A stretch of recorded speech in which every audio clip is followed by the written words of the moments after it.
పితా పుత్ర పవిత్రాత్మ నామమున ఆమెన్. సిఎస్ఎస్ఏ జ్ఞానమణి ప్రేక్షకులకు శుభోదయం. ఈనాడు పునీత పేతురు క్రిసోలోగు గారి గురించి ధ్యానించుకుందాం. పునీత పేతురు క్రిసోలోగు గారు ఇటలీలోని ఎమిలియా ప్రాంతంలోని ఇమోలా పట్టణంలో క్రీస్తు శకం 380వ సంవత్సరంలో జన్మించారు. ఇమోలా పీఠాధిపతి గారే వీరిని చదివించి పెద్ద చేసి డీకన్గా నియమించారు. క్రీస్తు శకం 424లో వారి యొక్క తెలివితేటలు అనర్గళంగా ప్రభువు వాక్యం శక్తివంతంగా బోధించే సమర్థతను బట్టి రావెన్నా పీఠంకు ఆర్చ్ బిషప్గా 3వ 6th పరిశుద్ధ పోపు గారు అభిషేకించారు.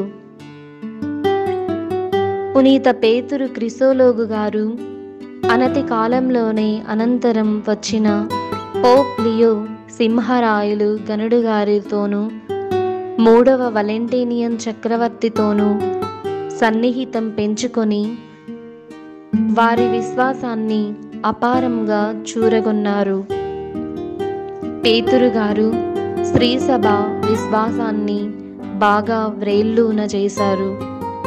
తన మేత్రాసనంలో విగ్రహారాధన జరగకుండా నిజమైన దేవుని తెలియచేసి ఆరాధింపబడేలా చర్యలు తీసుకున్నారు. మూఢనమ్మకాలు మూఢాచారాల్ని ఏదో తెలియని పూర్వ రోజుల్లోలా గ్రుడ్డిగా నమ్మరాదని కల్పిత దేవుళ్ళు, రాళ్ళు, రప్పలు, చెట్లు, నక్షత్రాలు, విగ్రహాలు, గృహలు ఇలా పూజింపరాదని, అలా పూజించి వ్యర్థమని నచ్చజెప్పారు. మాటకారి, మంచి ప్రసంగికుడు అని పేతురు గారికి పేరుండేది. క్రిసోలోగ్ అంటే బంగారు మాటలు పలికేవాడు అని అర్థం. అదే మాట వారి పేరుకు ఇంటి పేరులా వాడబడుట విశేషం. వీరు గంభీర పదజాలం, మహావాక్యాలతో ప్రసంగాలు ఉండరాదని, వ్రాతలు ఉండరాదని చెప్పారు. అందుకే వారు మాత్రం సాధారణ మాటలు, కుదింపబడిన ప్రసంగాలే చెప్పేవారు, వ్రాసేవారు. వీరు వ్రాసిన 176 వేదోపన్యాసాలు ఇప్పుడు మనకు లభ్యమవుతున్నాయి. ఆ రోజుల్లో సాధ్యమైనంత మట్టుకు ప్రభువు ప్రసాదం ఎక్కువసార్లు స్వీకరించమని వీరు కోరేవారు. పండుగ అంటే అల్లరి చేయడం, విందు వినోదాలు కాదని వారు ఒక ప్రఖ్యాత వాక్యం చెప్పారు. మరో సందర్భంలో భక్తి అను వస్త్రాన్ని వంటికి ధరించు, పరిశుద్ధతను నడికట్టుగా పెట్టుకో, క్రీస్తుని నీ శిరస్త్రాణంగా తలపై కప్పుకో, క్రీస్తు శిలువను నీ ముఖానికి రక్షణ కవచంగా ఉంచుకో, దివ్య జ్ఞాన సంస్కారాన్ని హృదయంపై అలంకరించుకో, నీ ప్రార్థన పరిమళాలు సదా ఉన్నత స్థాయికి చేరనిచ్చుకో అని చెప్పారు. ఇలా మరువలేని ఉదాత్త మాటలెన్నో వారు తెలిపారు. ఆ రోజుల్లో యూతిశేష్ అను ఒక పండితుడు శ్రీసభ సిద్ధాంతాలకు పెడార్థాలు పలుకుతూ ప్రచారం చేయసాగాడు.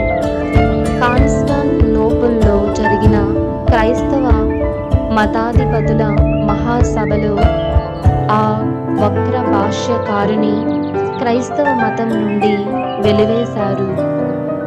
అట్టి పరిస్థితుల్లో పునీత పేతురు క్రిసోలోగు గారు అతన్ని పిలిపించుకొని సమైన క్రైస్తవ ఏకైక స్త్రీ సభ ఉండేందుకు వీలుగా రోమ్ పీఠాధిపత్య సిద్ధాంతాన్ని నమ్మమని ఎంతో ఇదిగా ప్రాధేయపడ్డారు.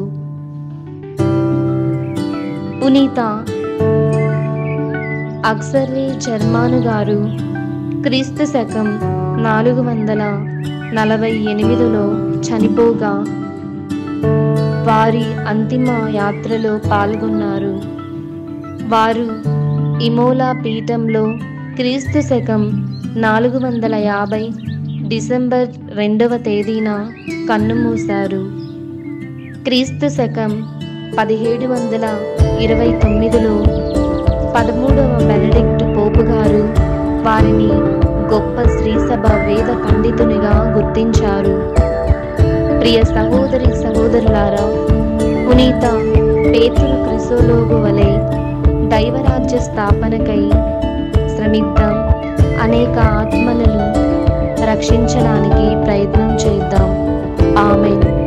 పితా, పుత్ర, పవిత్రాత్మ